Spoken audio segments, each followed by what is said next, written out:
Dress எடுத்துக்கிட்டு இருக்காங்க. அப்பதான் சேரன் ரொம்ப இருக்கிறதுலே குறைஞ்ச விலையில எந்த ட்ரெஸ் இருக்கோ அந்த ட்ரெஸ்ஸா ஒவ்வொன்றா பிரைஸ் டேக்கை பார்த்து பார்த்து எடுத்துக்கிட்டு இருக்காரு. ரொம்ப குறைஞ்சதுல இருக்கிறதுல 500 ரூபாய்க்குள்ள ஒரு சட்டையை மட்டும் சேரன் பாக்குறாரு. எனக்கு இந்த ஒரு சட்டை மட்டும் போதுங்க அப்படின்னு சொல்லி சேரன் சொல்ல, அப்பதான் சோழன் வந்து பாக்குறாரு. அந்த சட்டையோட விலை 450 ரூபா போட்டிருக்கு. என்னன்னு 450 ரூபாய்க்கு ஒரு சட்டை எடுத்திருக்கு, அப்போ ஃபேண்டெல்லாம் வேணாமா அப்படின்னு சொல்லிட்டு இங்கே சோழன் கேட்கவும், டே அதான் தீபாவளிக்கெல்லாம் எடுத்தது இருக்குல்லடா, பத்தாவதுக்கு சந்தாவுக்கும் எனக்கும் ரிசப்ஷன் சொல்லிட்டு ஒரு கோட்டெல்லாம் எடுத்தோமே, அதெல்லாம் இருக்குல்ல, எனக்கு எதுக்குடா கோட் அப்படின்னு சொல்லி சேரன் சொல்ல, அண்ணே சொன்னா கேளுனே, நல்லதா ஒரு ட்ரெஸ் எடுத்துக்கலாம், நம்ம கூட அதுக்கு காசு கொடுத்துக்கலாம், நான் கூட கொடுக்குறேனே அப்படின்னு சொல்லி சோழன் சொல்ல, இல்லடா எனக்கு அதெல்லாம் வேணாம் அப்படின்னு சொல்லி சேரன் பேசிக்கிட்டு இருக்க. அப்போதான் மனோகர் இடையில வந்து, என்ன தம்பி 450 ரூபா இதையா எடுக்க போறீங்க, இதெல்லாம் எங்க வீட்டுல இருக்கிற வேலைக்காரன் கூட கட்ட மாட்டேன் அப்படின்னு சொல்லிட்டு சேரனை அசிங்கப்படுத்துற மாதிரி இங்க மனோகர் பேச சோழனுக்கு டக்குன்னு கோவம் வருது. இருந்தாலும் நிலாவுக்கா பொறுத்துக்கிட்டு அமைதியா இருக்காரு. பாண்டியும் பல்லவனும் பார்க்க, இதுல நம்மலாம் ட்ரெஸ் எல்லாம் எடுக்கவே கூடாது போலே அப்படின்னு சொல்லி 2 பேரும் மனசுக்குள்ள நினைக்க, அப்பதான் தாசு, நீங்களாம் இந்த கடைக்கெல்லாம் முன்னப்பின வந்து கூட இருக்க மாட்டீங்களே, இந்த கடையில பரவாயில்ல போனா போது, நீங்க எடுத்துக்கங்க, 25,000னாலும் சரி 35,000னாலும் சரி, ஏதோ ஒரு கோட் சூட் எடுத்துக்கங்க, எல்லாம் நிலாக்காகத்தானே, என்ன பண்றது, எங்க நிலா விருப்பப்பட்டுட்டா அதனால எங்க அப்பா அதெல்லாம் செய்வாரு, நீங்க எடுத்துக்கங்க அப்படின்னு சொல்லி ரொம்ப ஏளனமா தாசு பேச சேரனுக்கு ரொம்ப அசிங்கமா இருக்கு. அவமானப்படுத்துறதுனால எதை வெளியே காட்டிக்கிறாம நிலாவுக்காக பொறுத்துக்கிட்டு சேரன் அமைதியா இருக்காரு. சேரனுடைய முகமே பார்த்தா வாடி போயிருது. சோழன் பார்த்துக்கிட்டே இருக்காரு.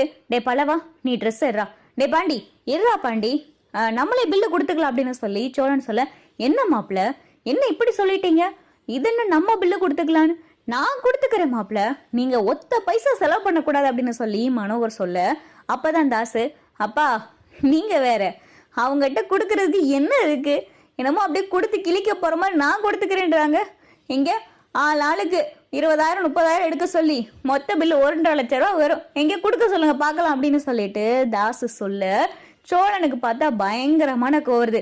என்ன கூட்டிட்டு வந்து அசிங்கப்படுத்துறீங்களா அப்படின்னு சொல்லி சோழன் சொல்ல, அப்பதான் மனோகர், டே தாசு சும்மா இருடா மாப்பிள்ள, தப்பா எடுத்துக்கிறாங்க, அவ ஏதோ விளையாட்டுத்தனமா பேசிட்டே அப்படின்னு சொல்லிட்டு மனோகர் சொல்லவும், எதுங்க விளையாட்டுத்தனம், வீட்டுல இருக்கிறவங்க எல்லாரையும் கூட்டிட்டு வந்துட்டு இப்ப காசு இல்லைன்ற அவமானப்படுத்தி பேசுற மாதிரியே இவர் பேசிக்கிட்டு இருக்காரு அப்படின்னு சொல்லிட்டு சோழன் சொல்லவும், அப்பதான் மனோகர், டே தாசு சும்மா இருடா அப்படின்னு சொல்லி மனோகர் சொல்ல, என்னப்பா நான் உண்மையா தானே சொன்னேன், பக்கத்து குடும்பத்துக்கு எதுக்குப்பா இதில் மேல ஆசை அப்படின்னு சொல்லிட்டு தாசு சொல்லவும், சோழன் முறைச்சு பாக்குறாரு. டே சோழா கொஞ்சம் அமைதியா இருடா அப்படின்னு சொல்லி சேரன் சொல்ல, டே தாசு நீ போ நான் பாத்துக்கிறேன் போடா தாசு அப்படின்னு சொல்லி மனோகர் தாசு அனுப்பி வைக்க, தாசு பேசுற எல்லாமே மனோகர் சொல்லி கொடுத்துதான், மனோகர் சொன்னதை தான் தாசு ஒவ்வொன்றா எடுத்து எடுத்து அங்கங்க விட்டு பேசவும், இங்க மனோகருக்கு ரொம்ப மனசு அப்படியே குழு குழுன்னு இருக்கு.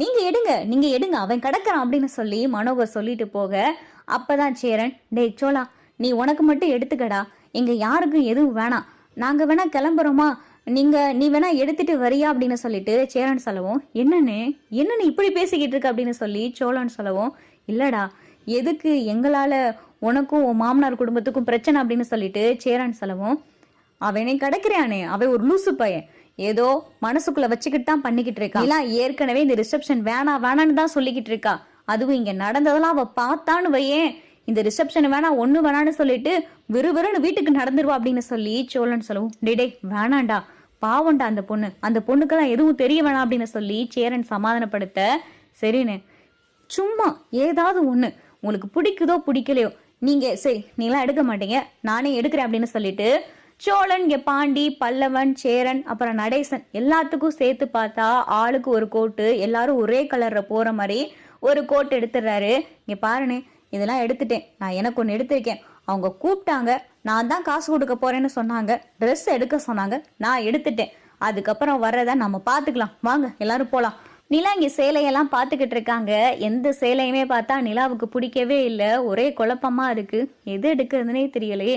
சோழன் இருந்தாவாது இது உனக்கு நல்லா இருக்கும் அது எனக்கு நல்லா இருக்கும்னு சொல்லுவாரு, சோழனும் இங்க போயிட்டாரு, சோழன் வந்தா நல்லா இருக்கும் அப்படின்னு சொல்லிட்டு நிலா மனசு முழுக்க சோழனை தான் தேடுது.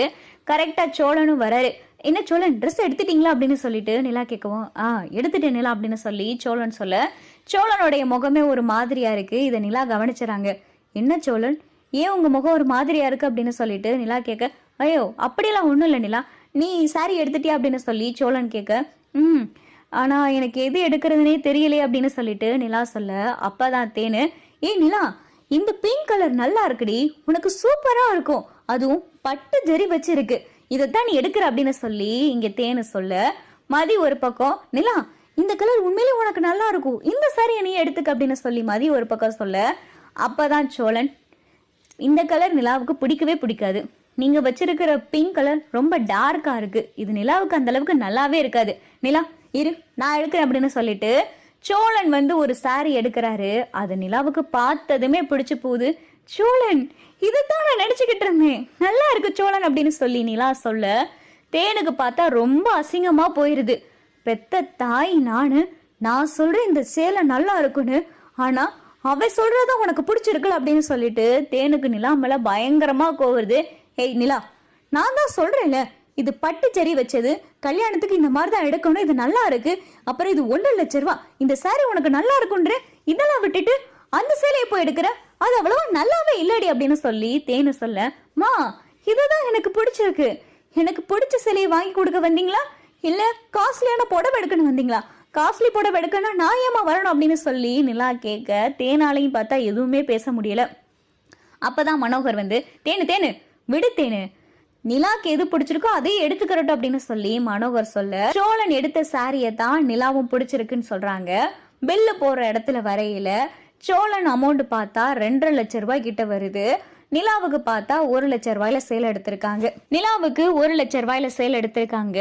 என்னப்பா நம்ம நிலாவை விட மாப்பிள்ளை குடும்பத்துக்கு அமௌண்ட் ரொம்ப அதிகம் வந்திருக்கு அப்படின்னு சொல்லி தாசு சொல்ல, இது நிலாவு காதலே விழுந்துருது. என்னப்பா நீங்க தானே ட்ரெஸ் எடுத்து கொடுக்குறேன்னு சொன்னீங்க அப்படின்னு சொல்லிட்டு இங்க நிலா கேட்கவும், ஆமாடா அப்புறம் ஏன் அண்ணே அவங்க குடும்பத்துக்கு அவ்வளோ காசு வந்திருக்குன்னு சொல்றாரு, இதெல்லாம் அவங்க கேட்டா தப்பா எடுத்துக்கிற மாட்டாங்களா அப்படின்னு சொல்லிட்டு நிலா கேட்கவும், நான் உண்மையை தானே சொன்னேன், அது எப்படி இந்த ட்ரெஸ் எல்லாம் பார்க்காதனாலயோ இல்ல இந்த ட்ரெஸ் எல்லாம் போடாதனாலயா, பார்த்ததுமே இன்னும் காணாத கண்ட மாதிரி ஆளுக்கு ஒவ்வொன்னையும் 25,000 35,000 கோட்டு எடுத்திருக்காங்க, இதே இது அவங்க வீட்டுல இதெல்லாம் எடுப்பாங்களா, இன்னொருத்தங்க எடுத்து கொடுக்குறேன்னு சொன்னதுனால இஷ்டத்துக்கு எடுத்திருக்காங்களே அப்படின்னு சொல்லிட்டு ரொம்ப மட்டம் தட்டி தாசு பேச, நிலாவுக்கு பார்த்தா கோவம் வந்துடுது. போதும் சும்மா நிறுத்து, என்ன நினைச்சுக்கிட்டு இருக்க, என்ன நாங்களா வந்தோம் வந்து ரிசப்ஷன் வைங்க ட்ரெஸ் எடுத்து கொடுங்கன்னு கேட்டோம், நீங்களா வந்தீங்க ரிசப்ஷன் வைக்கிறேன்னு சொன்னீங்க, ட்ரெஸ் எடுத்து கொடுத்தீங்க, இப்ப அவங்களுக்கு பிடிச்ச ட்ரெஸ் எடுத்ததுக்கு காசு கொடுக்க போகையில இப்படி ஏதோ மட்டம் தட்டி பேசுற, போதும் இப்படியெல்லாம் அசிங்கப்படுத்துறாந்தா உங்க ரிசப்ஷன் வேணாம் ஒண்ணு வேணாம் அப்படின்னு சொல்லிட்டு நிலா கோவப்பட, நிலா நிலா நிலா நான் சொல்றது கேளுடா, டே தாசு வாயை வச்சுக்கிட்டு சும்மா இரேண்டா அப்படின்னு சொல்லி மனோகர் சொல்ல, நான் உண்மையை தானப்பா சொன்னேன், நம்ம ஸ்டேட்டஸ்னா அவங்க ஸ்டேட்டஸ் என்னப்பா, வக்கத்த பயலுகளுக்கு எதுக்குப்பா இவ்வளோ ட்ரெஸ் வாங்கன்னு ஆசை வருது அப்படின்னு சொல்லி மனோகர்கிட்டே பார்த்தா வெளிப்படையா தாசு சொல்ல, நிலாவுக்கு ரொம்ப கோபம் வந்துடுது. அப்பா அண்ணன் ரொம்ப பேசுறான், சொல்லி வைங்க அப்படின்னு சொல்லிட்டு நிலா சொல்லவும், நான் சொல்றேன்டா நீ எதுவும் கோவப்படாதடா, இந்த ரிசப்ஷனே உனக்காகத்தான்டா அப்படின்னு சொல்லிட்டு மனோகர் அப்படி இப்படின்னு சொல்லி நிலாவை சமாளிக்கிறாரு.